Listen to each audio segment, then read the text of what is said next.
Senhoras e senhores, bem-vindos ao Game Design de Bolso, mas dessa vez diferente. Se você está ouvindo esse episódio extra do Game Design de Bolso nas suas agregadores de podcasts, saiba que esse episódio também foi gravado ao vivo lá no canal do YouTube do Game Design de Bolso. Então, se você quiser acompanhar esse e outros episódios que provavelmente a gente vai fazer ao vivo por lá, entra no nosso canal, se inscreve que muita coisa boa vai começar a aparecer por lá também.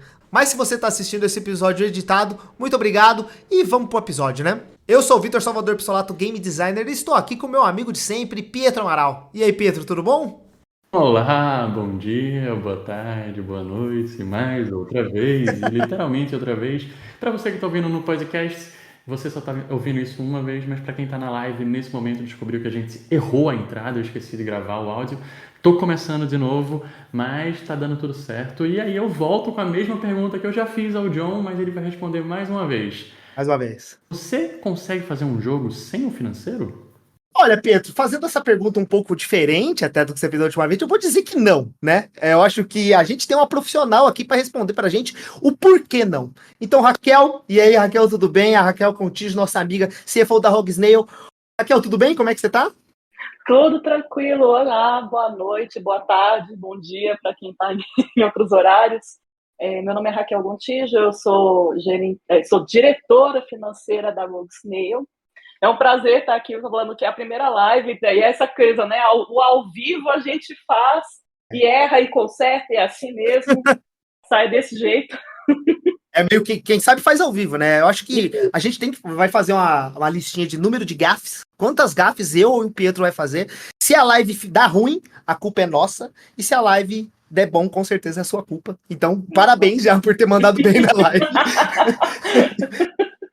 É isso mesmo. Maravilha. Raquel, primeiramente a gente comentou da Rogue Snail, né? Você é a CFO da Rogue Snail, mas eu queria que você desse também, além de sua profissão agora, um resuminho de quem você é, aonde você já trabalhou, só pra galera que tá ouvindo, que a gente já viu que tem uma galera ali no chat ali, conversando, onde você já passou, o que você trabalha, como você foi para chegar hoje a ser profissional, o CFO, né? Então, na verdade, eu vim de uma formação completamente diferente, o que é curioso, né? Uhum. Sim, na verdade, eu sou formada em Relações Internacionais. Caraca, que legal! E, que legal. eu moro em Brasília, sou de Brasília mesmo, já estou aqui desde que eu nasci, nunca me mudei da cidade. E eu comecei na área de jogos, na verdade, meio que por acaso. Por quê? Porque eu tinha um colega de escola, de segundo grau, que montou uma empresinha de jogos aqui em Brasília, porque a gente brincava, gostava de jogar jogo e eles gostavam de brincar de jogos. Ele foi fazer ciência da computação na faculdade, Sim. montou uma startup de jogos, que é a Behold Studios. Total, que legal, sim. E aí, basicamente, eu estava estudando para concurso da área legislativa. Nada a ver. Nada a ver. Nada a ver. Só que eu tava assim, eu tava estudando tudo, e aquela coisa de vida de concurseiro, que a gente estressa pra caramba. Falei assim, vou pegar um emprego de meio período, porque aí eu faço alguma coisa da minha vida enquanto eu tô aqui, pra não perder meu tempo, né? Faz uma grana e distrai um pouco a cabeça também, né? Exato, E aí ele estava precisando de uma secretária bilíngue que entendesse um pouquinho de administração de empresas. Uhum. Eu tinha trabalhado com administração de empresas na Embaixada da Coreia, que não tem nada a ver. Nossa, cara, que currículo é esse, mulher do céu? Ok. Aí, basicamente, eu comecei como meio período de secretária bilíngue na Behold. Que chique. Que basicamente, assim, o que eu fazia? Tudo o que não é atividade fim de uma empresa de jogos. Porque essa empresa de jogos no Brasil, como vocês conhecem, a grande maioria dos jogos autorais no Brasil são feitos por empresas bem pequenas. Geralmente são, vamos fazer um joguinho, junta 3, 4 amigos, fazem uma empresa, né? Eu era o sexto elemento, praticamente, da empresa de 5. Exato. Sócios. Provavelmente você era o que mantinha aquela empresa estável mentalmente, quase ali, né? Pra falar a verdade. Mas eu já era nerd, sempre fui, sempre gostei de jogar, eu já jogava RPG desde adolescente, sempre gostei dessas coisas. Então, na verdade, para mim era um ambiente que eu já estava muito acostumada a me sentir em casa, tá? Apesar de ser a única mulher da empresa, eu me senti em casa, sempre me senti. Eu fiquei na Behold Studios 10 anos, praticamente. Nossa! Tá? A Behold é de 2000 o quê? 2007, 2006, por aí? Isso. Eu entrei em outubro de 2013, agora está fazendo exatamente, agora em outubro faz 10 anos que eu tenho de profissão na área de Ah, jogos. que legal, que legal. Agora está fazendo 10 anos que eu estou nessa área. E aí, basicamente, a Behold foi crescer, eu cresci junto com a Behold, fazendo a parte administrativa. A Behold também pegou alguns aportes de financiamento público, né, pelo Cine, para fazer o Aerospace, que saiu alguns anos atrás, logo antes da pandemia. E aí, quando a gente precisou de começar a entender como é que se faz finanças para a administração pública, quando você pega dinheiro público, esse dinheiro ele é todo amarrado, ele é todo cheio de meandros, existem toda uma coisa que você tem que ler as leis, você tem que entender o que é que está sendo aplicado ali, porque são coisas que você pode gerar problemas muito sérios caso você não siga corretamente. E aí eu já tinha esse background de estudar para concurso, tudo, e sabia interpretar e ler leis, comecei a ler, especializei nisso, fiz a prestação de contas, e aí na época a gente tinha o nosso espaço de coworking aqui em Brasília, que era a Indie Warehouse, não sei se vocês conheceram em algum momento na vida de vocês, ou ficaram sabendo? Eu era a criança que queria, sabe? Ai, caraca, que legal, os caras têm uma casa fazendo jogos, sonho de criança, claro, um pouco mais novo, né? Isso. Mas ficava babando lá na época, que legal. Você tava lá, que legal. Eu tava, na verdade, eu conheci o meu marido na Indie House. Ele veio para trabalhar na Indie House. Tá tudo ligado. Porque ele é game dev lá do Rio Grande do Sul, ele fez faculdade na Fevale, e aí ele veio para Brasília para trabalhar com a Behold. E a gente se conheceu lá, hoje em dia a gente está casado. Que legal.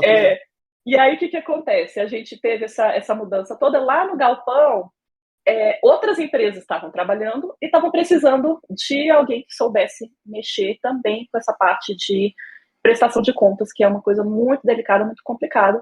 E aí o Marcos Venturelli, que era conhecido do pessoal da Behold, me pediu para que eu ajudasse ele no edital que eles tinham pegado na Rogue Snail. E aí eu comecei a trabalhar com a Behold e com a Rogue Snail.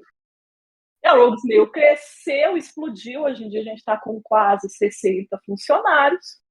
Nossa, e ao longo desse tempo eu fiquei a cargo de tocar a parte financeira, que foi aquilo que a gente... Lá desde o início eu fazia várias coisas e fui me especializando, fui afunilando até chegar na parte só do financeiro. Né? É basicamente isso.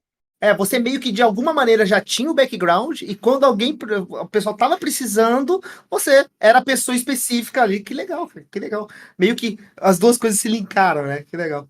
E foi meio por acaso, na verdade, mas sabe aquela coisa assim, tipo, eu nunca imaginava que eu ia dar certo no finanças. Se me perguntasse a Raquel de 20 e poucos anos saindo da faculdade, você se vê trabalhando com finança? Eu ia falar, nunca, de jeito nenhum.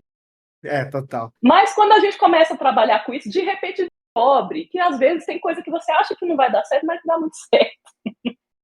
Eu vou falar para você que eu não faço a menor ideia. E eu acho que a próxima pergunta é sobre isso. Você já está comentando aí pra gente, né? Contratos, finanças, conseguir fazer edital e tudo mais. E bom, eu fui o programador, game designer, sempre estava ali no chão de fábrica, que a galera fala, né?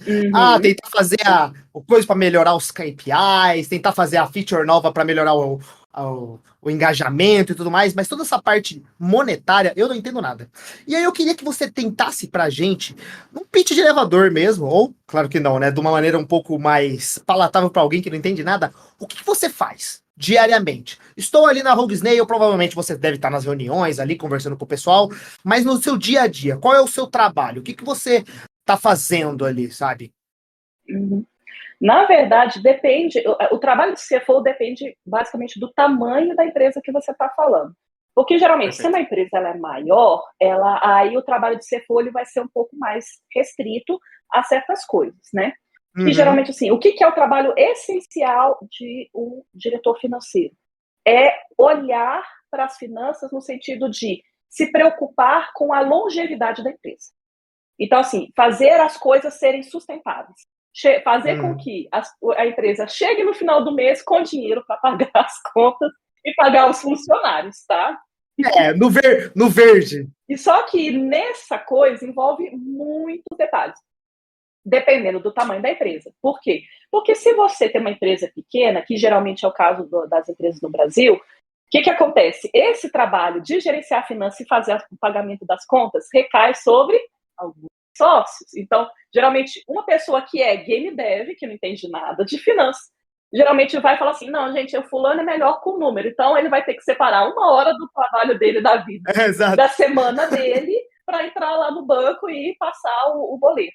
Ficar fazendo os PIX, sei lá. Exato. Isso. Quando a empresa já é um pouquinho mais estruturada, geralmente você contrata uma pessoa que vai fazer a parte administrativa, que foi o que eu comecei, e isso vai envolver, literalmente, ter lá a conta no banco, você vai ficar entrando no banco, pagando as contas, fazendo as planilhas, porque o que acontece? Quando uma empresa, o pessoal não se toca disso, mas toda empresa, mesmo desde o início, existe uma necessidade de você ter um parâmetro e você ter um histórico. Então, por exemplo, todos os meses que você vai pagar as contas, você tem que guardar os boletos, porque no final você vai fazer a contabilidade, você tem que passar por um contador, né?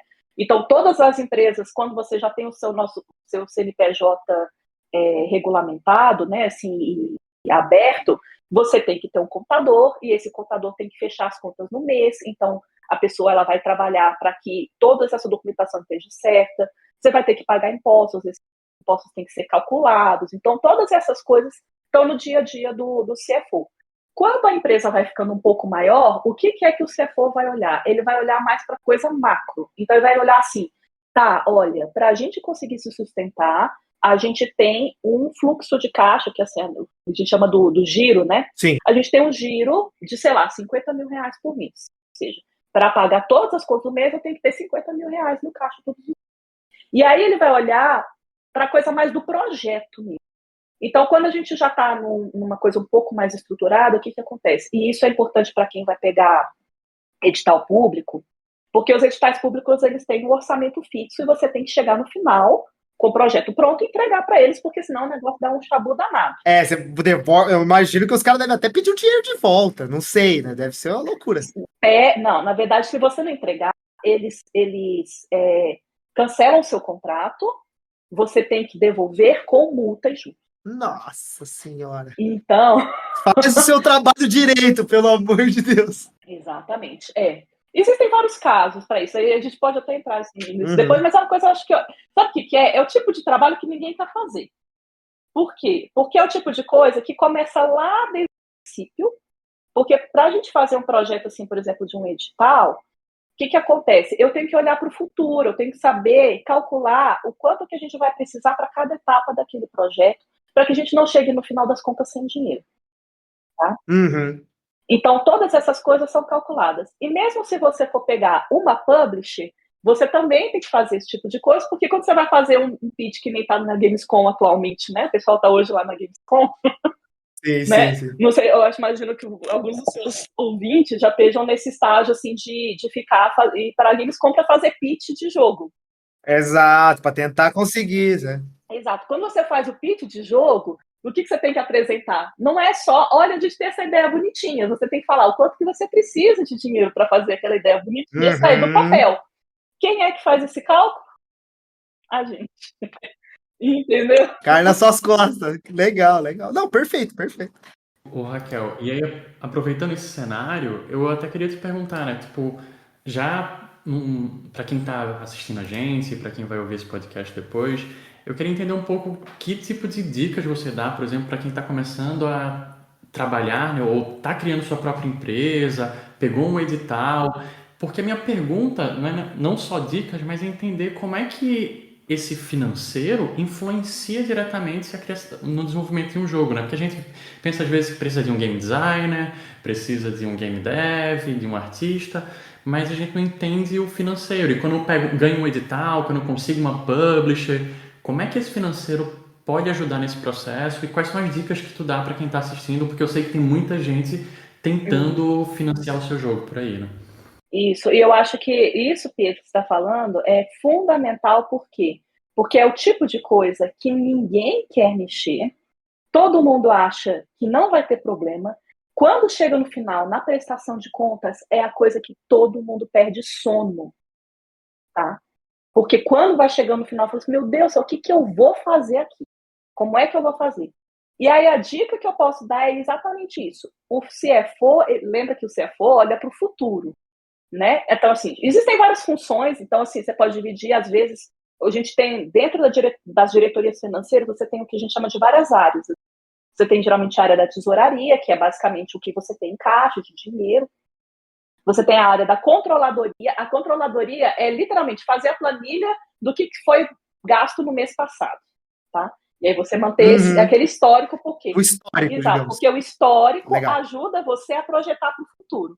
Então, a gente usa o histórico como base para você projetar para o futuro e saber o quanto que você vai precisar de dinheiro no futuro. E aí, o que acontece? Geralmente, as pessoas só param para preocupar com o dinheiro quando o dinheiro está faltando. A água bateu na bunda. Exatamente. E é justamente o contrário. Então, qual que é a primeira dica que eu dou? Tenham alguém olhando para o lado financeiro desde antes do projeto começar. Por quê?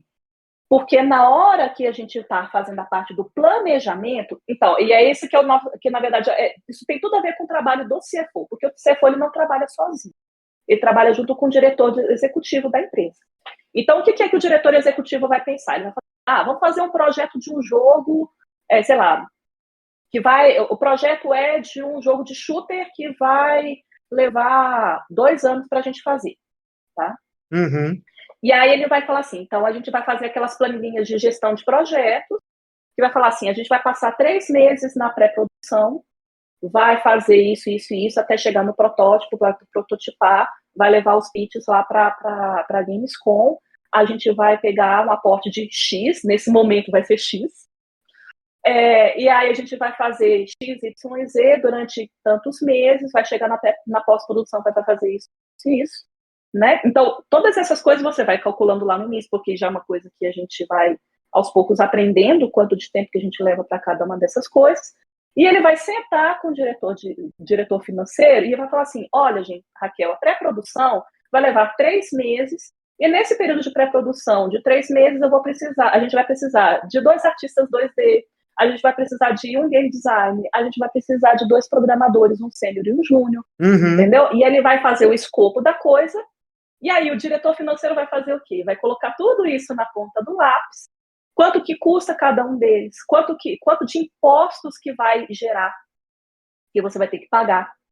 Você vai ter que calcular uma rebarbinha, porque às vezes pode ser que dê um bug lá no protótipo que você vai levar 2 semanas para resolver, que você não estava prevendo. Você tem que ter uma gordura, sim.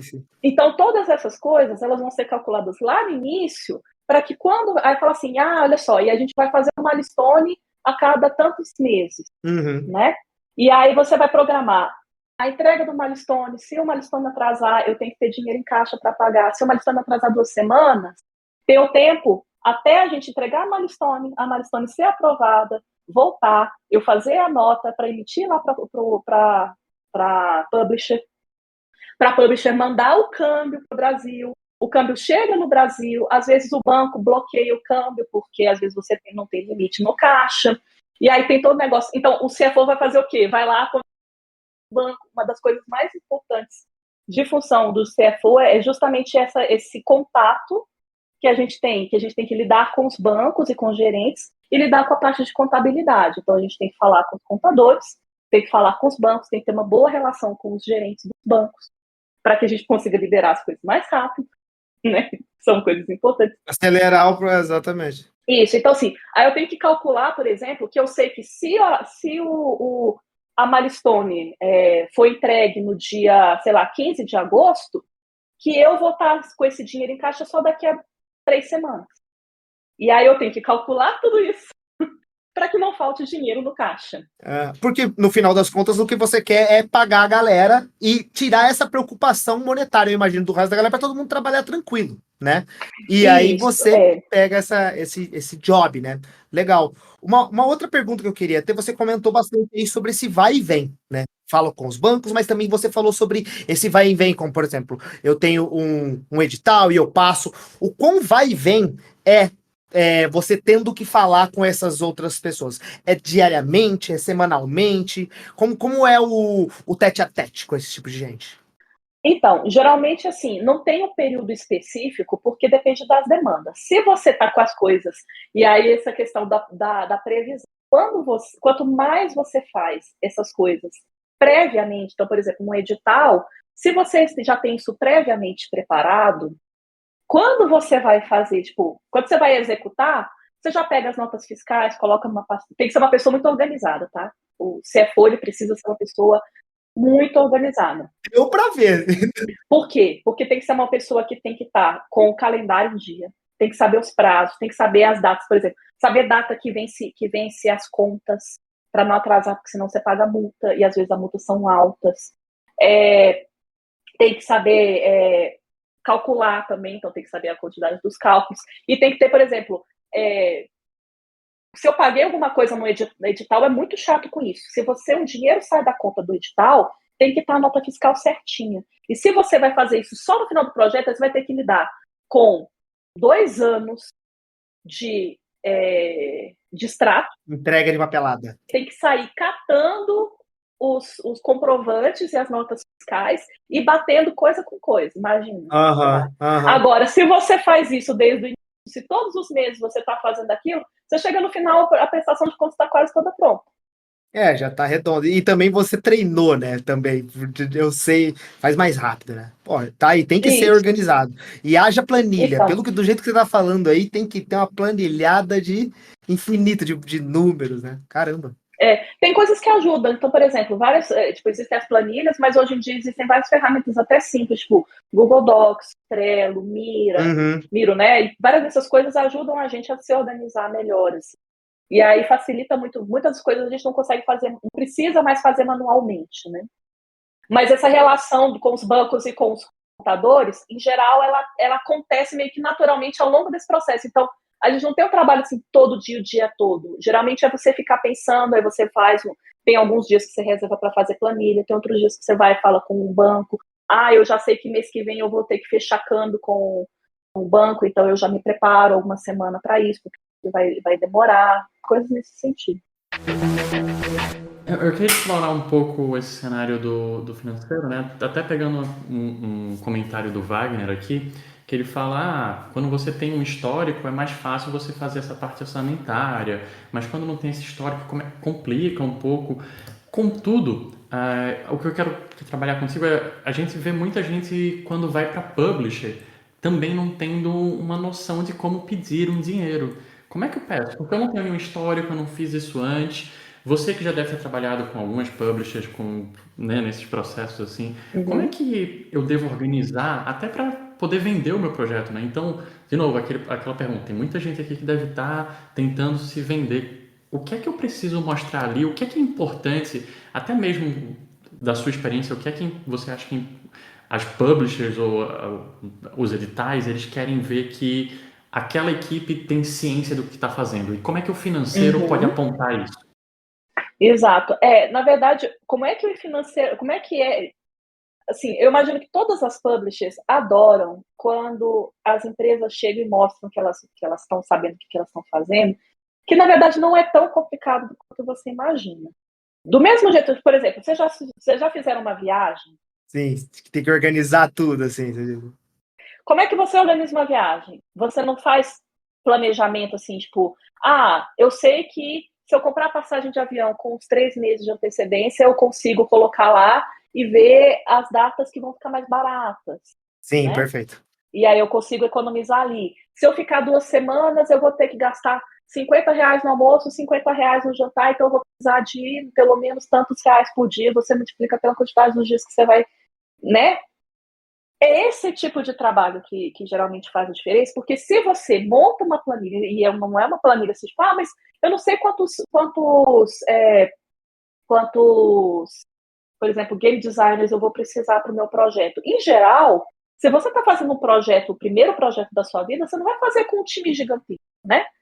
Geralmente você vai fazer o quê? Você vai fazer uma game para fazer um prototipado, né? Você vai fazer um protótipo. Você vai prototipar um jogo numa game jam, E esse protótipo de Game Jam, você já sabe mais ou menos quanto tempo que cada pessoa leva para as coisas. E você vai contratar aquelas pessoas que já estão ali, porque dificilmente você vai precisar de mais que aquilo. Ou então, você já vai saber que, olha, eu sei que eu vou chegar, porque a gente não conseguiu fazer isso daqui, porque a gente tem tava faltando um artista no nosso time, né? Então, você vai colocar o quê? Colocar o orçamento para mais um artista. Entendi. Coloca o número, né? Então, geralmente... Soma no pacote. E vê se tem dinheiro para fazer isso. Então, o que acontece? Se você chega para publisher, você não precisa mostrar essa planilha, tá? É uma planilha que você vai fazer para você, dependendo do tipo de empresa que você está montando. Se você não tem empresa nenhuma, não tem MEI, é só MEI, por exemplo, né? Que você vai pagar todo mundo por PJ, dá para você calcular mais fácil os impostos que vão ser pagos. Mas se você é uma empresa de médio, aquelas MS, né? Empresa de pequeno porte, você coloca ali uns 20% em cima do montante total que você vai receber, vai embora com o imposto, né? Porque os impostos no Brasil são caros, tá? Isso é importante lembrar. E aí esse negócio, quando você chega numa publisher, você fala, mas por que esse valor é alto? Assim, porque os impostos no Brasil são caros, a gente tem um encargo tributário gigantesco lá. Se eu te falar um valor menor, eu vou conseguir terminar o projeto, mas vou pagar tão mal os meus funcionários que eles podem até fugir da empresa. Fala assim. Entendeu? Eles vão desistir do projeto no meio e eu quero entregar para você. Porque a gente precisa faturar. Que legal, que legal. Você entende? Não é um negocinho super difícil de fazer. Se você demonstrar esse tipo de coisa e justificar e falar assim, e aí você faz o quê? No final dessa conta, você acrescenta 30%. Esses 30% é o período de sobrevida, tá? Não é brincadeira. Isso é período de sobrevida. É tipo assim, enquanto eu não acho um outro edital ou eu também não consigo outro financiamento, eu mantenho as pessoas lá, é isso? E não só isso, porque jogo sempre tem imprevistos. Projeto sempre tem imprevistos. Então, você sempre tem que calcular. Mesma coisa de obra da casa. Não sei se vocês já fizeram obra de vocês, reforma. Reforma, o pessoal fala assim, é 2 semaninhas, dura 2 meses. O de 2 meses tá durando até agora, né? Umas coisas assim. Exato. O de 2 meses dura 4, entendeu? Esses 30% é essa margem de segurança. Por quê? Porque vai aparecer bug pra caramba no final do projeto. Perfeito. Entendeu? E às vezes você fala, meu Deus do céu, aí você vai falar, não, agora eu vou os meus colaboradores ficarem em crunch sem pagar hora extra para resolver bug. Não, primeiro que você tá... Vai todo mundo ficar morrendo de raiva de você. A pessoa vai embora, você vai perder o projeto pode até ficar pior, dado toda essa experiência. Total. Exato. Então, essas coisas, a gente fala assim, mas isso aí é para você faturar isso. Não é.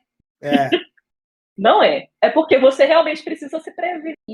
Justamente por quê? Porque você está preocupado com a longevidade da empresa. A gente quer que as empresas cresçam, elas querem que a gente continue trabalhando na indústria, né?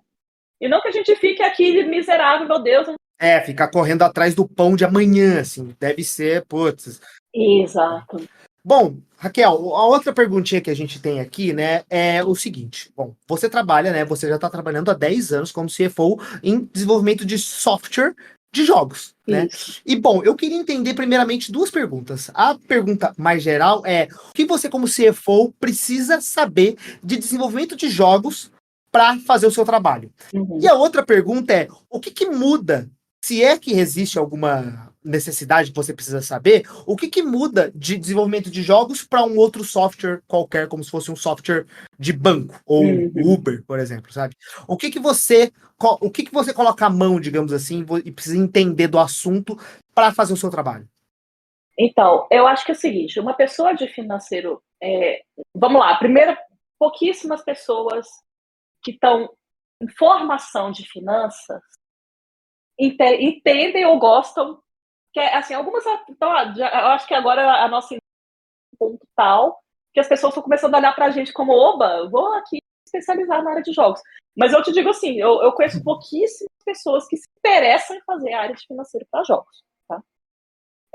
Eu não sei fazer um jogo, tá?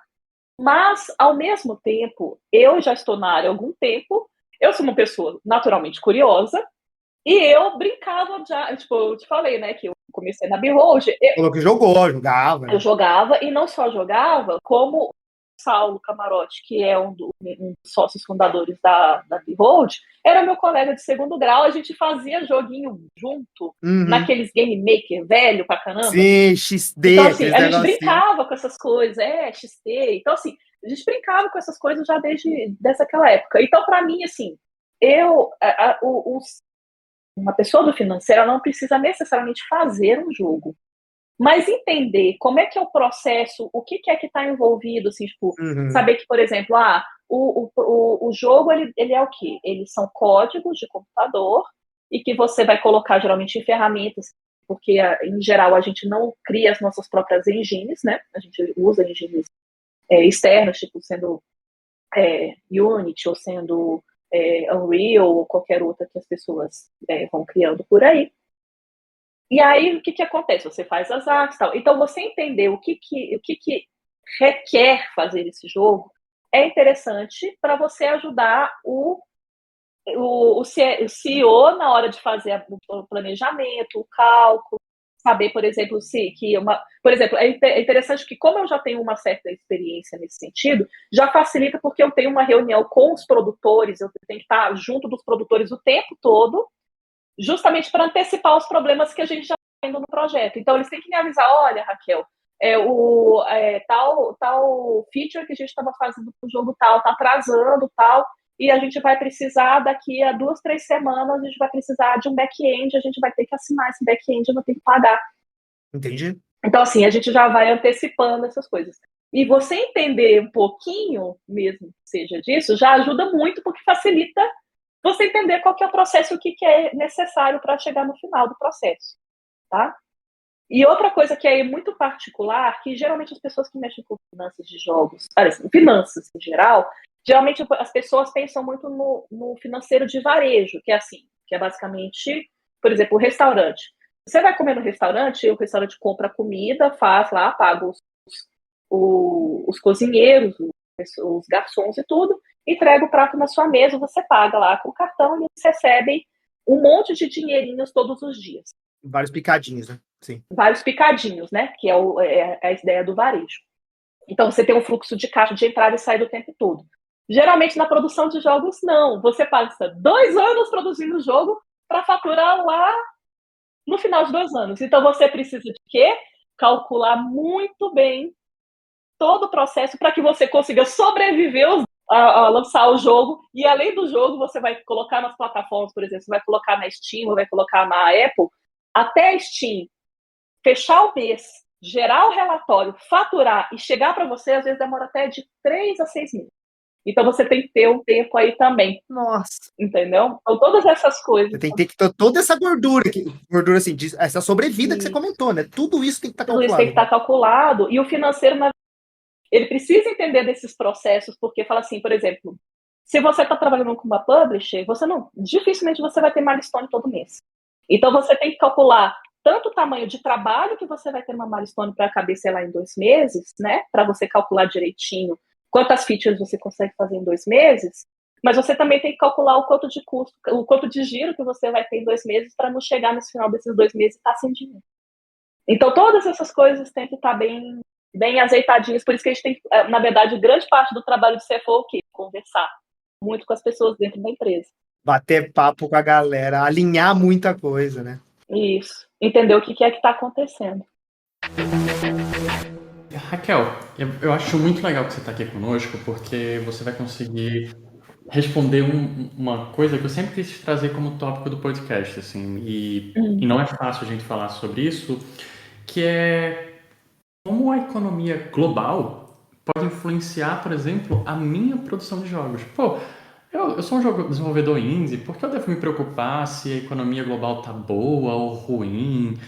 Como é que esse efeito da economia global vai afetar a minha empresa? Porque isso é um ponto que não só o CFO, mas eu acredito que até o CEO, né? Quem tiver, você está com a sua empresa, precisa entender, até mesmo eu me vi já como desenvolvedor durante a pandemia ou durante problemas de inflação e tal, entender que, talvez a gente não vai conseguir atingir a nossa meta ali. Então, como é isso? Como é que o cenário global influencia a minha empresa?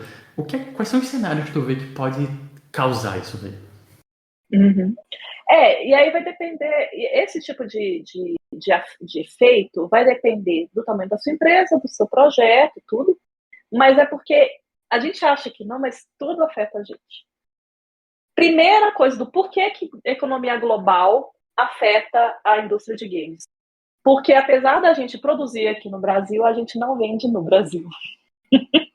A gente vende globalmente, tá? Então, aí já está a primeira coisa. Porque, por exemplo, se a economia global está no processo de crise, provavelmente isso vai afetar não só as pessoas que estão comprando jogos, mas, e aí especialmente, vão afetar as empresas internacionais e os fluxos de caixa que vão gerar os fundos das publishers. A gente está vendo isso na prática agora. Não sei se vocês estão cientes, eu imagino que vocês devem estar vendo por aí. A quebradeira que começou lá nas techs no ano passado, e começou uma quebradeira que começou a fazer o quê? Um monte de layoffs. Quantos layoffs a gente teve em empresa brasileira de jogos esse ano?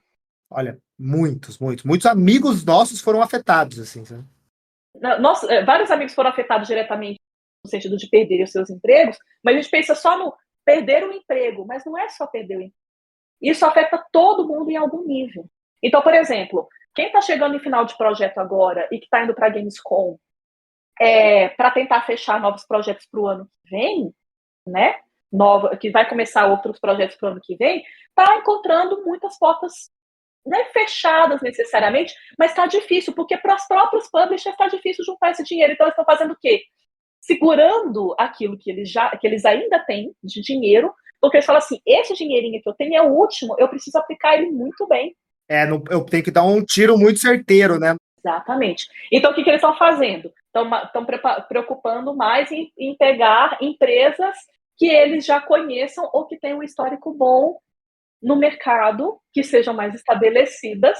Não estão querendo arriscar muito ou fazer projetos que sejam muito caros ou que sejam empresas muito novas que eles não conhecem as pessoas que estão envolvidas. Isso gera tudo isso, né? Então, a economia global tem a ver muito com isso. Por quê? Porque grande parte dessas publishers, eles também, na verdade, são uma empresa que a gente considera dentro da indústria de finanças internacionais, o que a gente chama de empresas de alto risco, porque, na verdade, a nossa indústria de jogos é de alto risco, porque tem duas coisas que o pessoal de, né, assim, imagino que o pessoal de jogos não entenda muito disso, dessa parte de finanças, mas a gente tem várias medidas existem os indicativos financeiros, né? Duas coisas que geram o risco, que fazem com que aquilo seja alto risco, que é o produto demora para sair, tá? Porque os nossos ciclos de produção de pelo menos 6 meses, para um jogo muito simples, 6 meses. Um jogo médio, 1 ano, 2 anos, pode chegar a 2 anos e meio no máximo, né? Mais que 2 anos e meio já começa a complicar. Já é um jogo quase assim, double A ou de grande porte, né? De médio para grande porte. Então, o fator tempo, que leva muito tempo, e o fator que, como os jogos eles não são bens de necessidade básica, eles são bens de consumo, de cultura, né? Eles são de entretenimento, estão ali para você brincar. Como são coisas que estão para você ali brincar, se você tem uma crise, qual que é a primeira coisa que elas cortam? Para de jogar videogame e para de ir no cinema, né? Não tem jeito. Para de jogar videogame, para de ir no cinema, porque é caro pra caramba. Entende? Por isso que são coisas de alto risco. Então, as publishers já trabalham com um mercado de alto risco. Investir na gente é alto risco. Sinto muito dizer, mas é alto risco. Exato. Ai, caramba. É uma pena, né? Fazer o quê? Aceita que é melhor, né? Esse negócio, o alto risco, ele pode ser diminuído com o quê? Com uma boa gestão, com um bom planejamento. Diminui as dificuldades. Ninguém está imune, mas diminui bastante as dificuldades. Problemas que a gente encontra, né? Nesse cenário, é legal você, quando chegar numa publisher, ter uma estrutura, mostrar que você está sabendo como você vai utilizar aquele dinheiro para ela saber que não está investindo dinheiro em uma empresa que, talvez eles gastem rápido demais, talvez eles não tenham noção de quanto eles custam. Exato. Você tem que mitigar o risco, mostrar que você não é um risco no final. E isso é uma coisa muito importante mesmo, das pessoas não ficarem assim, meu Deus, eu vou receber, sei lá, $20 mil para passar 2 meses. Aí fica doido, eu vou pagar R$10 mil para todo mundo na minha. Toma cuidado, tá? Porque os impostos também chegam depois de 3 meses, aí pagar aquilo naquilo ali. E aí depois pensa, meu Deus, o que eu faço agora? Pagar imposto. Atrasado, com juros. Bom, Raquel, você está comentando bastante aí do mercado. Já estamos comentando sobre o mercado brasileiro. E eu acho que a gente pode começar a dar uma toada indo para essa conversa para aí. E eu queria ouvir mais de você, né? A gente tem uma noção, né? A gente comentou, 2023 está acontecendo todos esses acontecimentos, aconteceu os layoffs, mas o mercado brasileiro ainda assim existe e ele tá muitos produtos muito legais sendo desenvolvidos. A própria Rogue está fazendo ótimos jogos, né? Eu também trabalho numa empresa brasileira muito legal, a gente está desenvolvendo nossos jogos lá. E eu queria ter uma visão de você. Tenho uma visão mais de CFO mesmo. Como que você acha que está o mercado brasileiro, né? Como é que está ele hoje? E qual é o reflexo que a gente passa principalmente para fora? A imagem do Brasil. Eu acho que é interessante, assim, como eu estou há 10 anos na indústria de jogos, eu vejo que quando eu entrei, eu não posso dizer que a gente é amador, porque a gente nunca foi amador, tá? Fazer jogo é um trabalho, e eu acho que isso é muito importante, as pessoas, é trabalho, e é trabalho sério, é trabalho duro, tem que saber fazer, e não é brincadeira, né? Uhum. Desde então a gente já tinha essa noção, mas a gente não sabia como fazer as coisas. Então a gente foi aprendendo na prática, fazendo joguinhos pequenos, fazendo uma coisa aqui, outra coisa ali, e aos poucos você vai aprendendo. Por isso que eu falo assim, como é que eu vou saber fazer cálculo? Na prática. Então, como é que você faz? Batendo a cabeça e descobrindo. Né? Batendo a cabeça. Mas como é que você faz? Começa pequeno. Uhum. Começa pequeno já é uma coisa muito boa. E a gente começou pequeno, a indústria de jogos começou pequena. Hoje em dia, a gente já não é tão pequeno assim. A gente já está numa certa maturidade.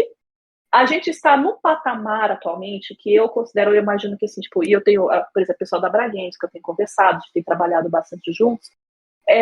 O que a gente tem percebido? Que a gente está chegando no patamar que a gente tem várias empresas nascentes, algumas empresas que estão quase alcançando uma autossustentabilidade, estão se tornando empresas estáveis e sustentáveis por conta própria, mas a gente não tem ainda essa capacidade como indústria de se sustentar sozinho, só com o lucro que a gente gera dos nossos jogos, tá?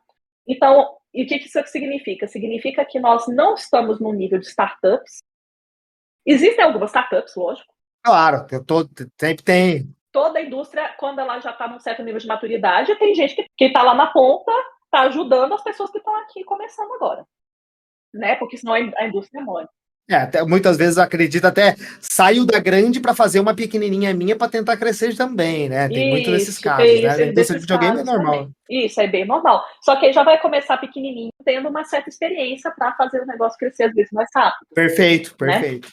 Corta um caminho. Isso, corta um caminho. Então, assim, só que mesmo as que estão assim mais na ponta, tirando essas que tem que são financiadas por grupos estrangeiros, né, tipo uma Epic da vida, né, da Aquiles, ou empresas que estão assim, que já têm compradas ou que são assim, que tem parceria estável com empresas de fora. Quem não está nisso, quem somos nós, que somos os indies, né? Uhum. A gente depende de governo ou de publisher, tá? Porque a gente não consegue fazer o nosso ciclo econômico inteiro ainda para chegar no final desse ciclo e conseguir pagar as contas só com o nosso faturamento próprio. Sim, perfeito. A gente ainda não está nesse nível ainda, mas estamos chegando, a gente está beirando isso, né? Então a gente já tem um nível de maturidade bem grande, mas ainda está no quase. E esse momento ele é muito delicado porque a gente ainda tem um certo nível de dependência. É como se você... É muito parecido com um adolescente que está entrando na faculdade. Ainda precisa da ajuda dos pais. Não tem ainda... Pode até fazer um estágio ou pegar um emprego de meio período, mas não consegue pagar um apartamento sozinho. Exato. Pode até estar fazendo a faculdade pública, que é grátis, né? Mas ainda precisa de uma grana para pagar. Entendi, perfeito. E aí, Perfeito.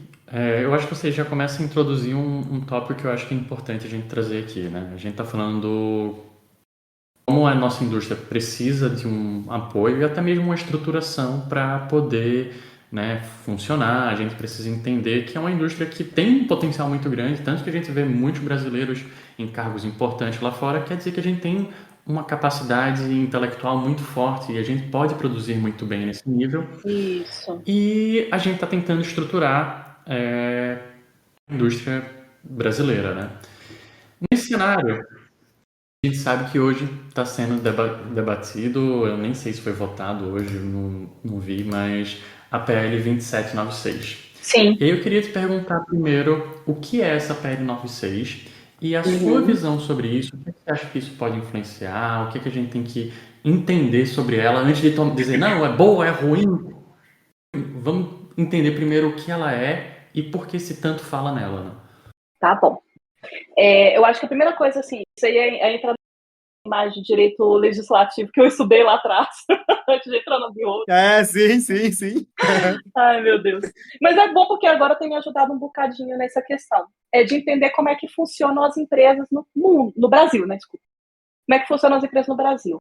Lá na Constituição está falando assim, tem lá no artigo, acho que no artigo 5º, se eu não me engano, falando sobre as atividades econômicas, né? Então fala assim, olha, tudo que não é proibido você fazer, você pode fazer. Então, por exemplo, se você quer ser um youtuber e não é proibido ser youtuber, você pode transformar youtuber na sua profissão, né? Atividades econômicas. E aí, se você tem uma atividade econômica para você sustentar, você entra no que a gente chama da Lei Geral de Atividade Econômica, tá?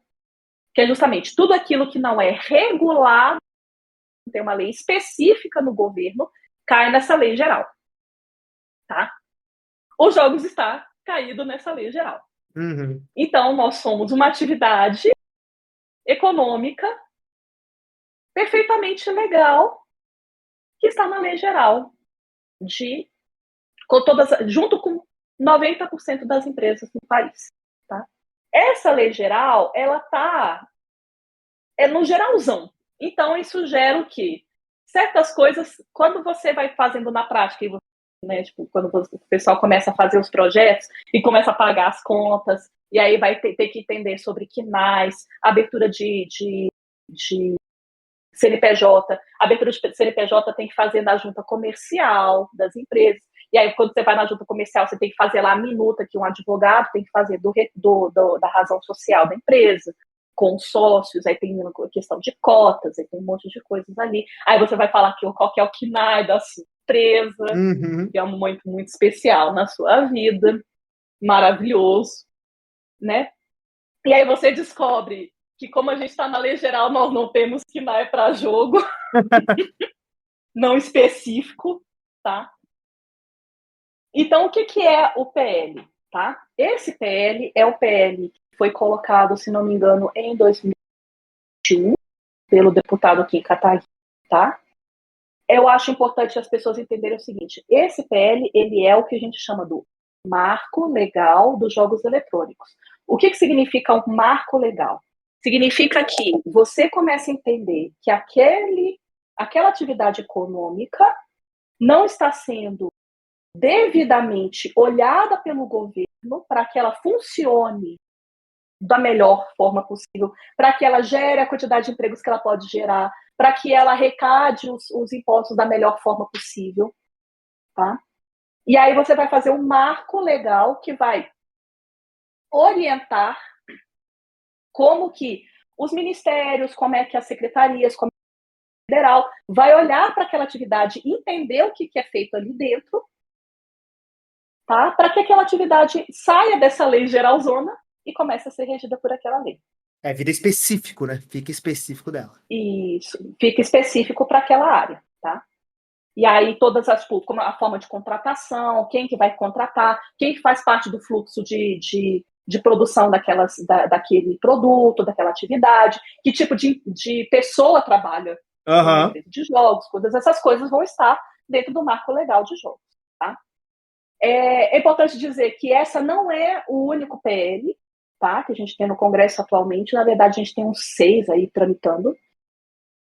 Esse está muito em voga justamente porque é um dos que está caminhando dentro do Congresso, e está caminhando rápido dentro do Congresso, e por isso também começou a levantar uma lebre de algumas questões que estão elencadas dentro desse PL, tá? Então, basicamente, ele é uma forma de se olhar, ele vai ser a orientação do governo para eles entenderem, então é isso que uma empresa de jogos faz. Aham. Né? Basicamente isso. Ele vai listar o que é uma empresa de jogos faz. Perfeito. Pra gente ter... Vai listar o que uma empresa de jogos faz, quem trabalha numa empresa de jogos, qual que é o produto de uma empresa de jogos, e que tipo de tributação vai fazer sentido, e quais são as ferramentas que a gente usa. Entendi. O que é fundamental para a gente fazer, né? Entendi. É basicamente isso, tá? Quando você tem esse tipo de regulamentação, o que acontece? Você pode diminuir impostos, você pode criar fundos, por exemplo, a gente pode fazer com que os impostos que a gente já arrecada um monte de imposto porque a gente está na lei geral, lembra? Uhum. Então, como a gente está na lei geral, a gente tem que arrecadar imposto de qualquer jeito. Tem gente que acha que não precisa arrecadar imposto na lei geral. Precisa porque qualquer atividade econômica tem que pagar imposto. Entra na conta. Só que a diferença é que quando você tem uma regulamentação, você pode cobrar a quantidade de impostos que tem a ver com aquela empresa, com aquele tipo de atividades, e você pode, inclusive, falar que parte daquela arrecadação vai direto, por exemplo, para um fundo que vai ajudar aquele setor a crescer. Uhum. E aí vai fazer o quê? Vai financiar, por exemplo, empresas que estão começando. Uhum. Sim, que é o que a gente comentou, né? Tá? Legal. Exato. Então você pode fazer esse tipo de várias coisas nesse sentido, se você tem um marco legal de jogos. O que aconteceu? Essa PL específica, esse PL específico, ele começou lá com o Kataguiri em 2001. Ele ficou um tempão parado na Câmara, porque aí você entra na questão de como é que funciona o processo legislativo. O processo legislativo está atrelado ao que é interessante para os políticos lidarem naquele momento, né? Então, assim, se os políticos não têm interesse em... Tipo, eu falo assim, tem que fazer assim meio que o filho é meu, né?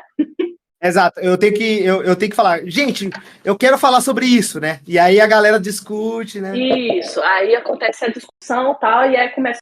Se todo mundo está interessado em conversar a respeito daquilo, o negócio vai andando. Uhum. Ficou parado um tempão lá na Câmara, tá? Até um momento que foi no segundo semestre do ano passado, ou seja, a partir de agosto, setembro do ano passado, que esse PL, de repente, começou a ficar interessante para as pessoas. Por quê? Porque apareceu uma emenda. O que é uma emenda? É uma alteração no texto original.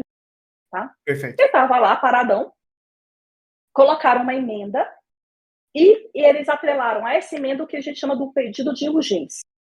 O que é o pedido de urgência? Falar assim, olha, isso aqui é muito importante a gente votar logo, a gente resolver logo, porque isso aqui tem um efeito, tem algum malefício, algum prejuízo caso não seja aprovado logo. Né? Então foi colocado essa emenda acrescentou. Para você ter uma ideia, o projeto, da forma como ele está agora, ele tem 8 artigos. Eu não sei nem se isso é grande, eu não sei se isso é muito ou pouco, mas... Só 8 artigos. É muito pouco. 8 regrinhas, né? 8 paradinhas, 8 coisinhas. 8 aspectos daquilo ali. Uhum. Você acha que com 8 tópicos você consegue... Não consigo descrever a indústria brasileira de jogos, com certeza não. Exato. Ou Agora seja, entendi. Significa que tem muita coisa que não está elencada. Exato, tá muita coisa em aberto. Que não está definido ali. E você está entendendo que a partir do momento que se esse PL passar, nós estamos vinculados a ele. Ou seja, tudo que não está nele, a gente não pode mais fazer. É isso. Não é nem o que nós vamos poder fazer, mas ele, tipo assim, ele limita, pelo que você está me falando, ele está nos limitando, de certo modo, até de descrição do que a gente faz como profissionais, né? Exato, E aí tem um monte de outras questõezinhas, assim, que a gente pode até entrar com mais detalhes, mas, assim, ele já não define muita coisa, né? Uhum. E aí veio essa emenda, tá? Essa emenda acrescentou, no finalzinho, tipo, marco legal dos jogos eletrônicos e dos fantasy games. Que aí ele inseriu essa figura do fantasy games, que é basicamente algumas empresas que trabalham com um aspecto que é parecido, não é igual, mas é parecido com loterias esportivas. Tá? Entendi. Eles não funcionam da mesma forma, mas é mais ou menos as loterias esportivas. Assim. Existem algumas coisas que eles realmente se aproximam mais da gente, mas qual que foi o problema disso? Eles colocaram essa emenda, colocaram um regime de urgência. Esse PL foi votado ano passado, em outubro. Ah, então aconteceu uma votação. Ele foi aprovado em regime de urgência na Câmara dos Deputados em outubro do ano passado, durante o período eleitoral. Tá? Entendi. Então, eles votaram durante o período eleitoral e foi aprovado durante o período eleitoral, foi no Senado, porque a gente é bicameral. Então, ele foi aprovado na Câmara, foi para o Senado. No Senado, ele ficou um tempo ali meio, não parado, mas ele foi processado, levou um tempo, porque como a gente teve mudança de governo, todas essas coisas, tipo, o mundo Brasil parou de outubro do ano passado até fevereiro, março deste ano, porque toda a administração pública estava se reorganizando. Estava mudando. Quando muda de governo, isso é normal, assim, tá? Você tem tanto, todo mundo está com a cabeça, quando está no período eleitoral, todo mundo está com a cabeça no período eleitoral, e depois todo mundo volta a cabeça para vamos organizar o que vai ser os próximos 4 anos de governo para depois a gente começar as coisas. Né? E aí, a partir de março, isso daí começou a rolar ali no Senado. Lá para abril e maio, o pessoal da Abra Games ficou sabendo que esse PL estava correndo no Senado. Por que isso não foi visto antes? Eu realmente não sei, porque eu não Abra Games, tá? Uhum. Não sei como é que foi o processo lá, mas é normal coisa, no sentido assim, ninguém, tipo, nós estamos fazendo jogos, a gente não está olhando para o Congresso. Exato. A gente não está lá abrindo para ver os PLs que estão tramitando, se está sendo aprovado no comissão tal, se foi aprovado, se não foi aprovado, qual que é o conteúdo. E se um tem a ver comigo, exato. Teria que ter o quê? A gente já teria que estar uma maturidade de indústria, que a gente teria uma Abra Games bem maior, muito mais forte, que tivesse um pessoal de relações governamentais ou de direito, né, uma assessoria de direito ali, que estaria olhando para o que é que está rolando ali no Congresso. Que tivesse relação com jogos. Para a gente saber isso com mais clareza, né? Mas o que aconteceu? Quando isso veio à luz, a gente falou assim, tá cheio de problema ali. Uhum. Tá cheio de coisa que não está definido direito. Então, por exemplo, no artigo 2, ele fala o que são jogos eletrônicos. E ali a gente já tem um problema, porque o primeiro artigo, ele fala que jogos eletrônicos são programas de computador que tem cunho lúdico, beleza, não tem problema nenhum. Eu não lembro exatamente o que é agora eu tô em dúvida. Mas ele basicamente fala o seguinte, que são jogos eletrônicos, programas de computador que têm fins lúdicos, que você controla, que o usuário controla a ação, ok, e que você tem um resultado ali, tipo como se fosse assim, que você interage com interage com aquela interface, certo? Dentro disso daí, da forma como está descrito, dependendo de como eu entender, eu posso colocar até o Instagram. Exato. E isso aí cai no problema número 0 do game design, que é definir o que é um jogo. Exatamente. Você tá entendendo? É isso que eu tô falando. Você não falar, tipo, se você chegasse para você hoje e falar assim, me define o que é um jogo. É isso. Ponta. A pergunta de $1 milhão. E esse é o negócio, porque como é uma coisa que vai regular, se a gente não discute e explica o que é um jogo eletrônico, a chance de você, primeiro, tirar um monte de coisa que é jogo disso e colocar um monte de coisa que não é jogo dentro disso é muito grande. E uma lei não pode ter esse tipo de coisa, não pode ter ambiguidade dentro de um processo de lei. Porque aí você pode depois mexer em cima disso alegando algo, né? Falando, mas tá na lei, mas se a lei já tá errada desde o início. Exato. Não, e a lei é lei. Você funcionou ela e ela foi em vigor, você tem que seguir. Você segue, exato. Mas faz outro depois. Depois vai levar quanto tempo, né? E aí, nesse tempo, como é que você não vai poder fazer aquilo? Exato. Não, e como você comentou, tipo, se a gente coloca um Instagram e coloca outras coisas, coloca um Fantasy Games, esses projetos também vão estar no mesmo apoio cultural que a gente pode ter que o mercado de jogos, né? Então ela não traz realmente um apoio para a indústria de jogos. Mas esse PL não coloca que a gente como cultura, tá? Já começou por aí. Tem isso. A gente não é cultura. Dentro desse PL, nós não podemos mais nos chamar de cultura. O pessoal que está falando a favor desse PL está falando assim, mas é porque vocês estão falando isso porque vocês querem ser considerados como cultura. Não é isso. Na verdade, nós já somos considerados. Claro, exato. Entendeu? Por quê? Porque eu não acabei de falar que eu já fiz 2 prestações de conta para a Ancine. Uhum. Eu estou 10 anos na indústria de games. Eu já tenho edital na Ancine. Eu já tenho edital na Secretaria de Cultura aqui do DF. Nós já somos cultura.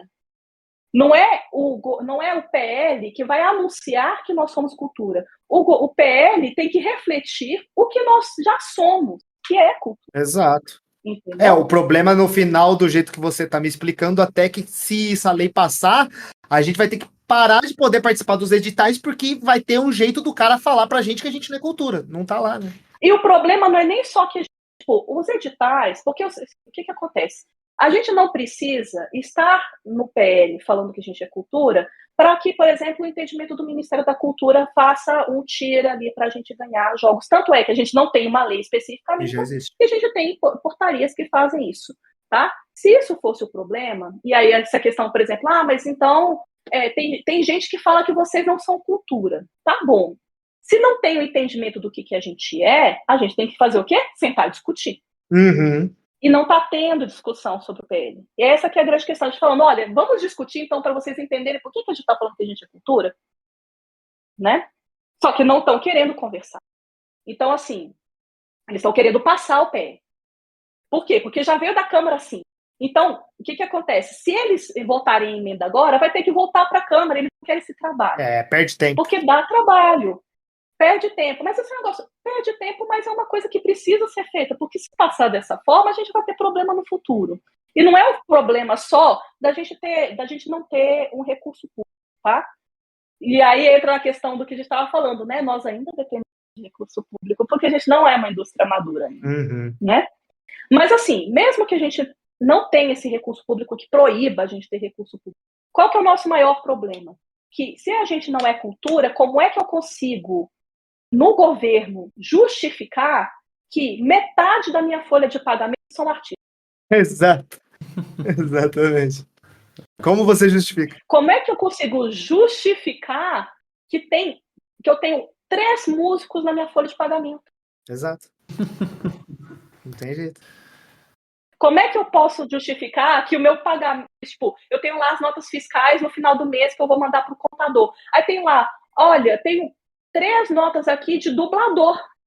O que esse cara tá fazendo? Isso aqui não é cultura, né? Isso aqui não é... Nossa, muito difícil.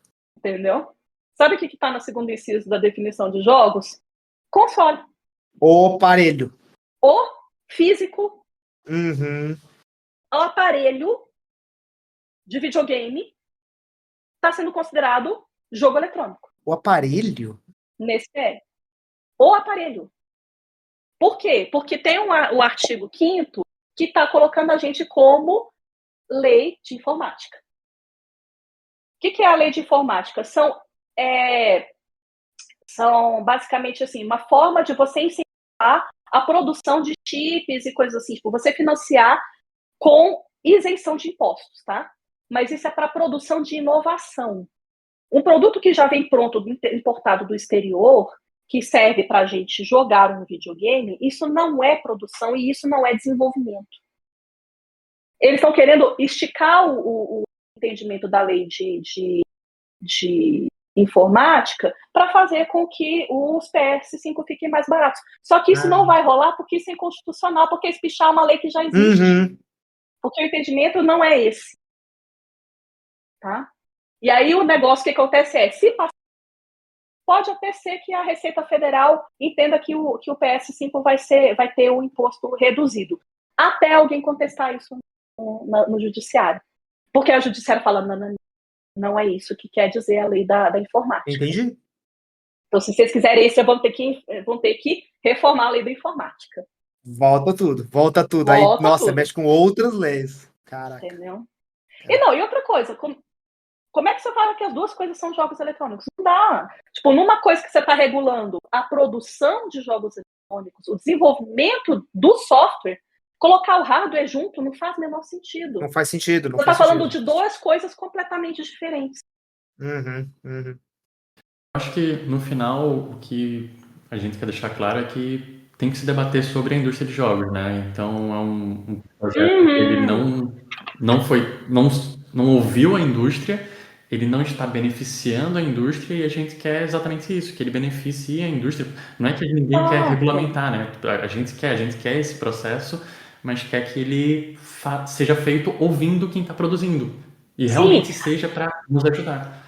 Isso, não pode ser uma coisa meio a toque de caixa, do mesmo jeito que fala assim, esse monte de coisa é de informática que ninguém entende. O governo precisa, para ajudar a gente, entender o que a gente está fazendo. Então, para ele entender o que a gente está fazendo, a gente tem que sentar no governo e explicar. Então, a gente funciona assim, a gente faz as coisas desse jeito. Aí eles vão falar, tá, beleza, então eu posso colocar vocês nessa pasta ou naquela outra pasta, desse jeito, para que vocês consigam fazer as regulamentações. Total. Nossa, aulão, hein? Porra, agora eu entendo tudo de PL. Caramba. Obrigado, Raquel, obrigado. Mas é o que o Pietro falou, né? A gente precisa debater mais, entender melhor e também apresentar esses pontos, que é o que a gente quer, no final das contas, né? Perfeito. Exato. A gente só quer um espaço para que a gente possa explicar para o pessoal do Congresso como é que realmente funciona a indústria de games, para que eles possam fazer uma lei que realmente não fique uma coisa meio quimera ali dentro, entendeu? Que não fique que nem aquele negócio de, não, vou pedir o código-fonte de um negócio que não tem como abrir. Não tem como fazer isso, não tem como. E uma coisa que no final das contas não nos representa, que no final das contas é o maior problema, sabe? Não entende do assunto, né?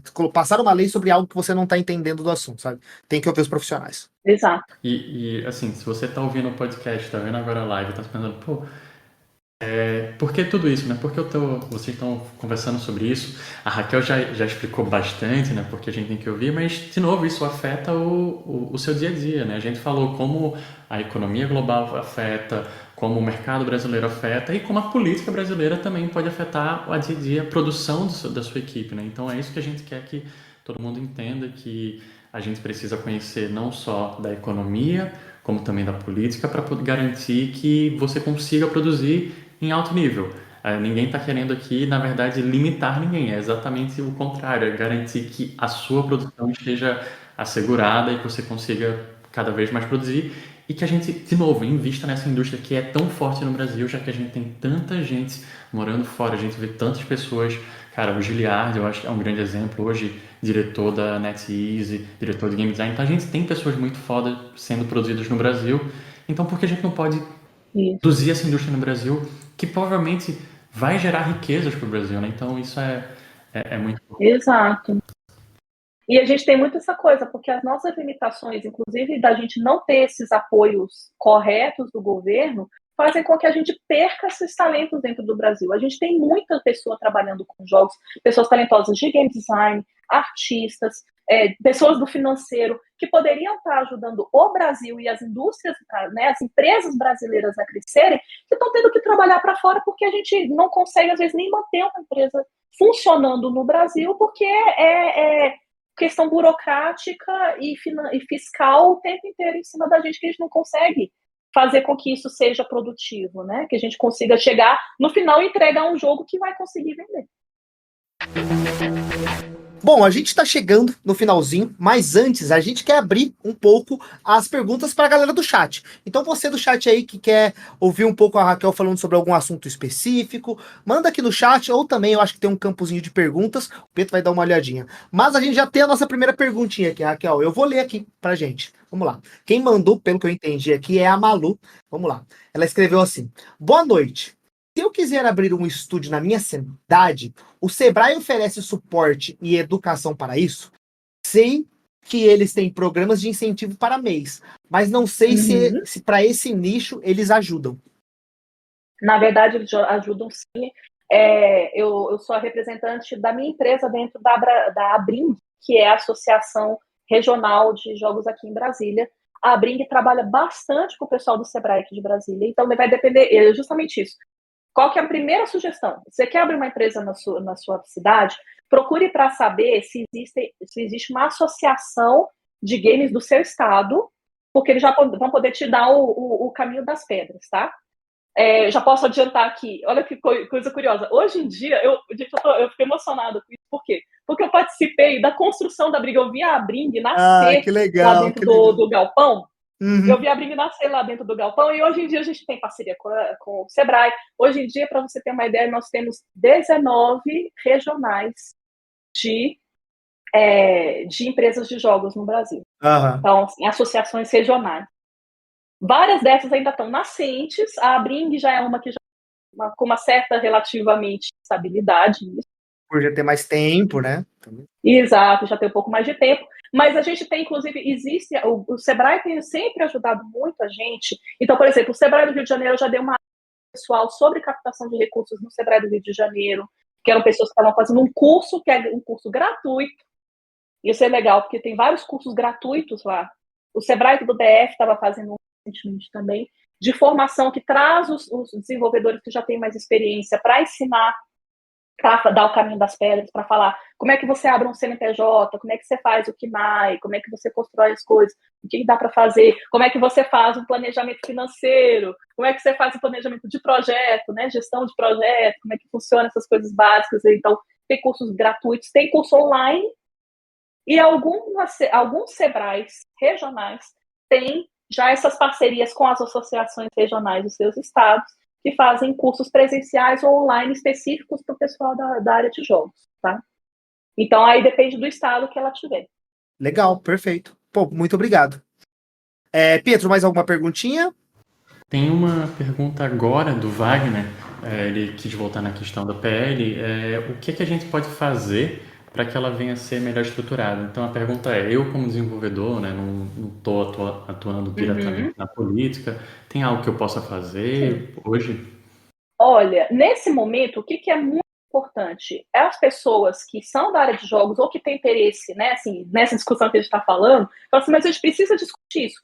Façam movimentos, por exemplo, entra lá no site do Senado e fala que aquilo ali você quer que seja discutido.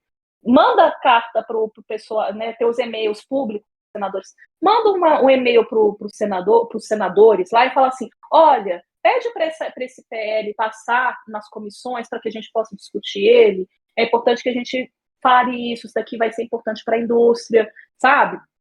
Isso é uma das coisas mais importantes.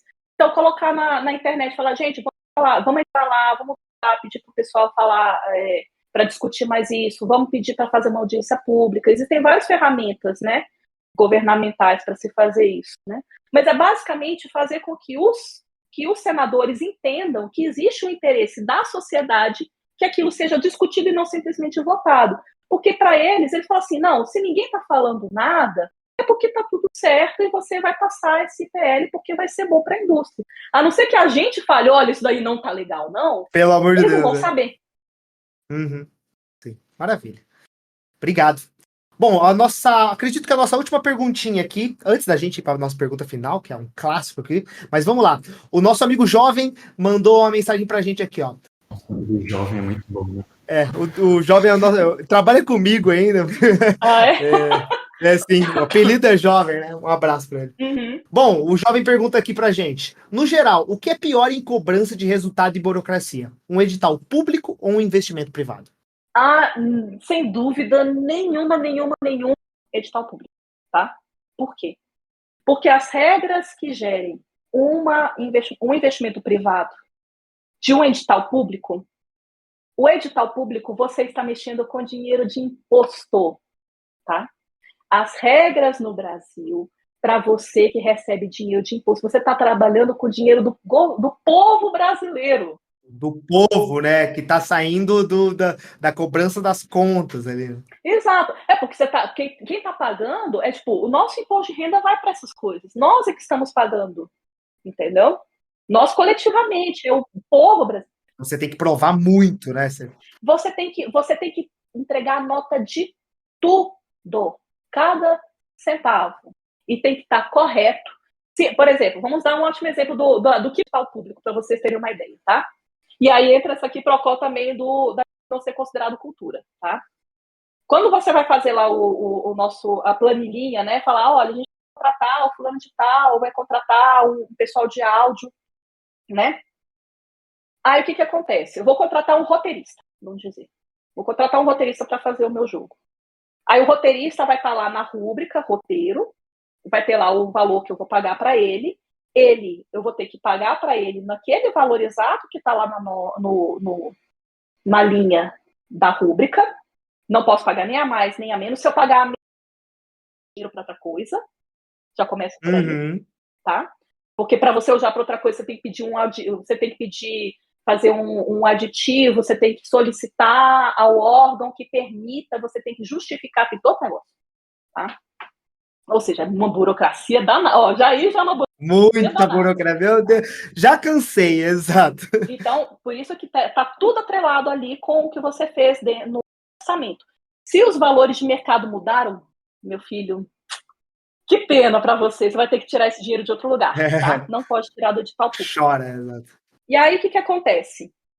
Aí ele vai lá, você paga o seu roteirista, ele emite a nota fiscal de MEI, tá? Não tem MEI de roteirista. Não existe MEI para roteirista. O job, né? Não existe. O KNAI, roteirista e MEI, não existe. Ele vai te entregar uma nota fiscal, sei lá, produto de jogo de tabuleiro, que é um que tem lá. Datilógrafo, né? Sei lá, alguma coisa assim. Datilógrafo, exato. Sim. Datilógrafo. Aí você vai entregar a sua prestação de contas bonitinho lá para a Ancine ou para o órgão de governo, né? Depois termina o projeto. E aí você, sei lá, 1 ano depois, recebe uma cartinha na sua casa falando o seguinte: olha, essa rúbrica aqui de roteirista, ela está com uma nota imprópria. Porque o KNAI que emitiu essa nota aqui não é roteirista. E você colocou aqui que era para ser roteirista. E datilógrafo não é roteirista. Então, sabe o que a gente vai pedir? Que você devolva e vem lá o boleto para você pagar de volta com juros. Toda a grana que você... Aquela rúbrica específica. Toda a grana que você passou para o cara. Para o seu roteirista. E como é que vocês tratam isso? Como é que vocês tratam isso? Por exemplo, você acabou de dar um exemplo claro. E aí, eu preciso criar uma outra maneira para resolver? Como é que é a ação? Olha, o que geralmente acontece? É porque isso acontece o quê? Quem fala que aquilo ali está impróprio é o TCU. Tá? O que é que a gente tem feito com as associações, por exemplo, com o caso com a Ancine? A Ancine sabe, entende isso. Algumas coisas ele fala assim, olha, dependendo do edital, ele fala assim, você não vai poder contratar MEI, você vai ter que contratar ME. Tá? Empresas maiores. E aí você vai ter que colocar os juros acrescidos, porque você vai ter que chegar para o seu roteirista e falar que ele vai ter que pagar imposto do Simples Nacional, que é pelo menos R$500 por mês, né? Né? É porque o Simples Nacional é 65, né? 70. Você sobe para o ME, fica mais caro, né?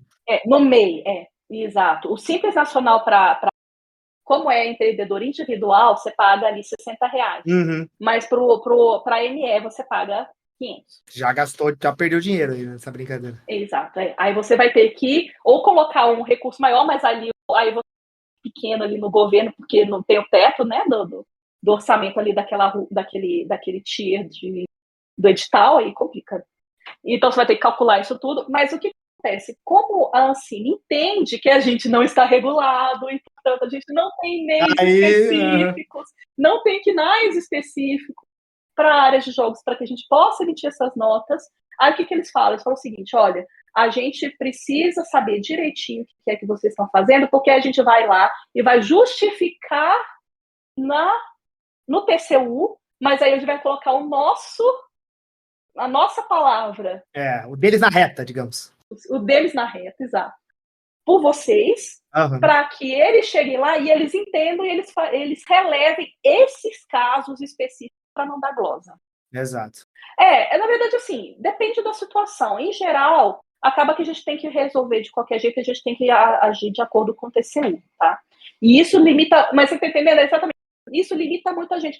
Aí eu chego assim e falo, eu não posso fazer muito por vocês, porque eu também não posso ficar torcendo a lei. A lei é clara e eu não posso chegar e ficar torcendo de qualquer jeito, né? Então, algumas coisas a gente consegue relevar, mas tem coisa que não dá. Então, dependendo do edital, não dá para se fazer esse tipo de coisa, porque vai gerar problema. E a gente simplesmente não consegue contratar. Aí você vai ter que arranjar de um outro jeito. Você vai ter que abrir, às vezes, específica que consiga emitir um KNAI, que tem um KNAI, que você consiga emitir uma nota ali, e aí aquela pessoa que está trabalhando com você vai ter que entrar dentro desse quadro societário, recolher todos os impostos direitinhos para você conseguir contratar ela e essa empresa ME conseguir emitir nota para você. Agora, você vê a burocracia do negócio. Nossa senhora, meu Deus. Que trabalheira. Bom, Raquel, eu acho que, primeiramente, muito obrigado. A gente vai para agora para a nossa última perguntinha, que é a perguntinha clássica do GD de Bolsa. Eu acho que, mesmo sendo uma live extra, sempre vale a pena, né? É uma das perguntas que a gente mais gosta de fazer.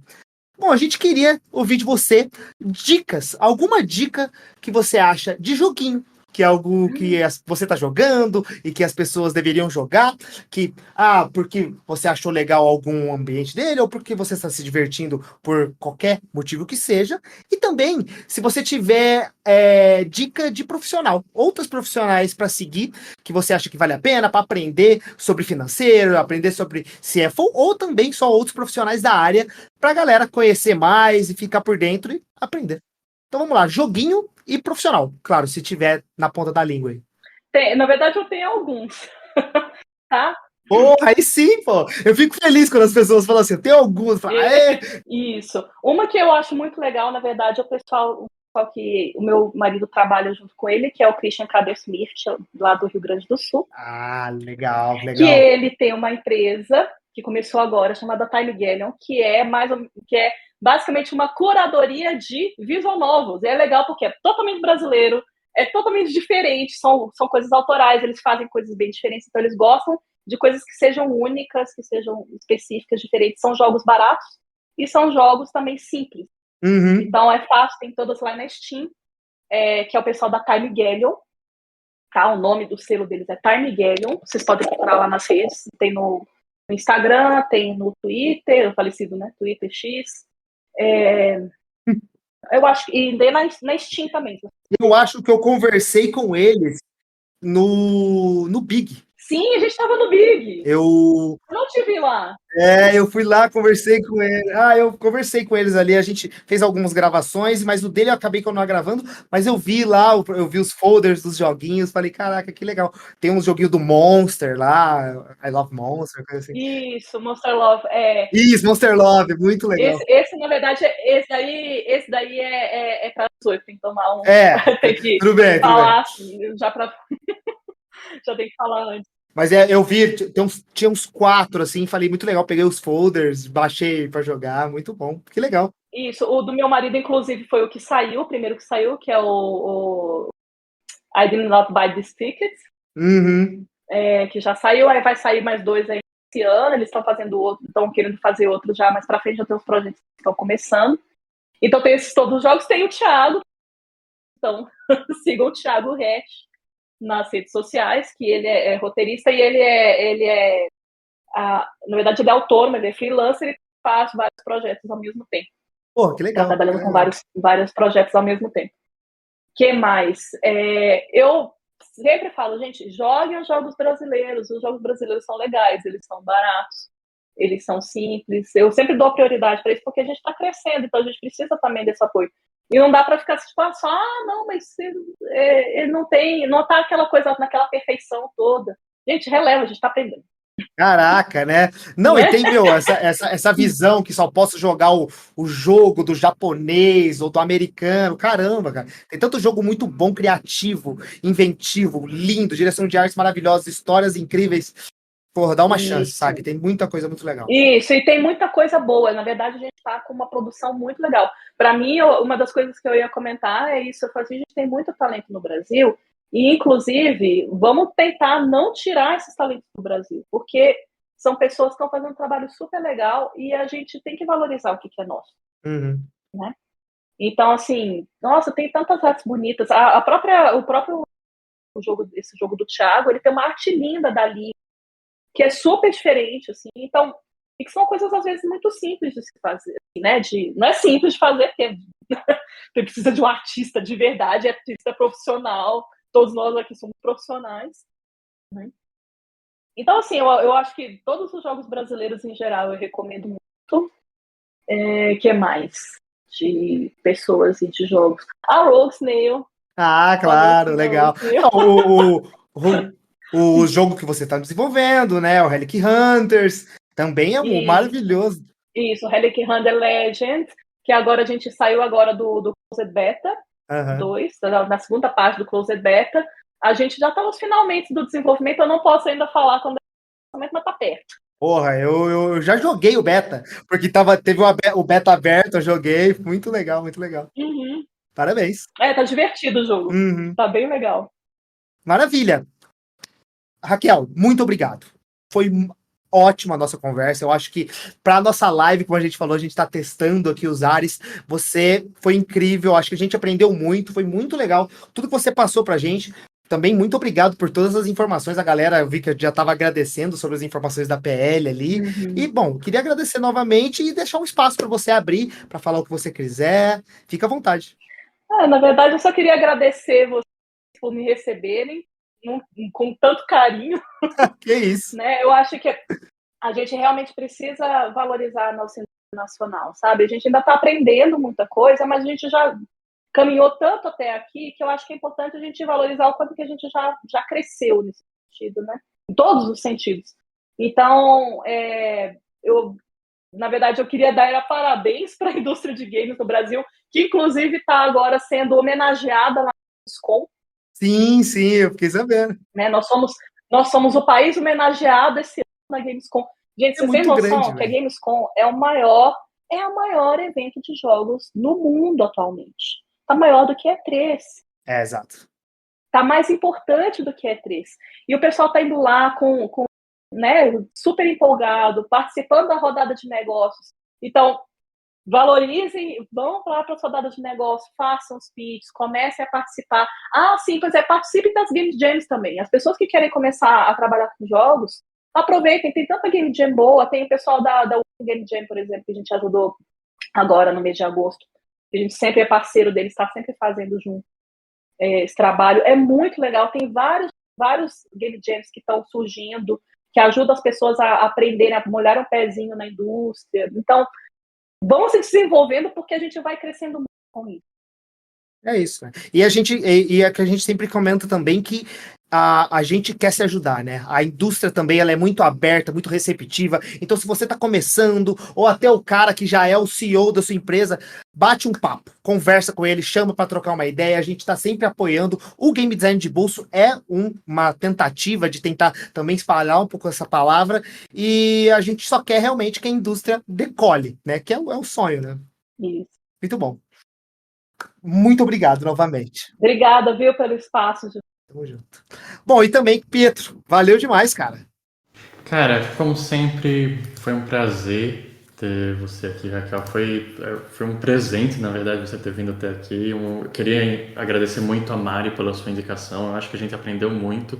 E mostrou que, eu acho que muita gente pode pensar, por que eu preciso entender financeiro? Mas você traz a importância de aprender e a importância disso dentro do dia a dia. E como isso pode ajudar você a conseguir financiamento, conseguir manter sua indústria, conseguir manter o seu jogo sendo desenvolvido. Então, muito obrigado, porque eu acho que você trouxe de uma forma muito simples. Eu pelo menos, aprendi bastante. E acho que a forma que você explicou, a gente aprendeu muito. Então, um prazer ter você aqui. E aí, John, eu queria que você me ajudasse com uma conta. Pode falar. Episódio 48 saiu. Saiu. Episódio 49 é o próximo. É o próximo. O que acontece com o episódio 50, que comemora 2 anos do GD de Bolso? Você já vai falar? Já vai contar? Tá bom. Então vamos lá.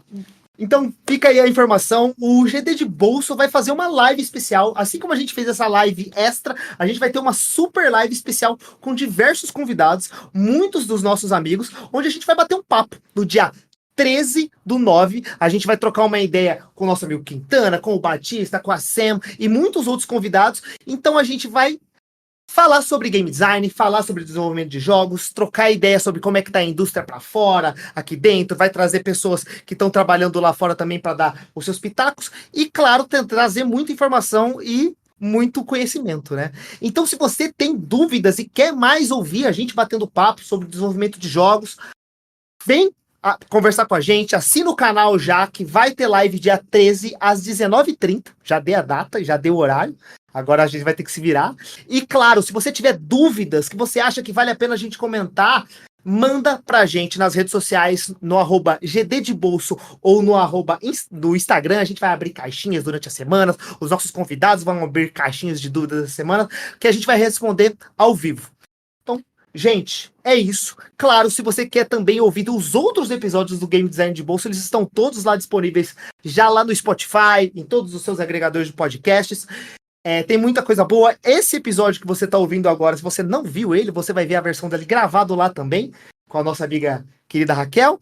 E, bom, falei demais, né? Muito obrigado. Muito obrigado a todo mundo que participou. Muito obrigado a todo mundo que assistiu a live até aqui. Um beijo no coração de todo mundo e tchau, tchau. Tchau. Tchau. Tchau, tchau.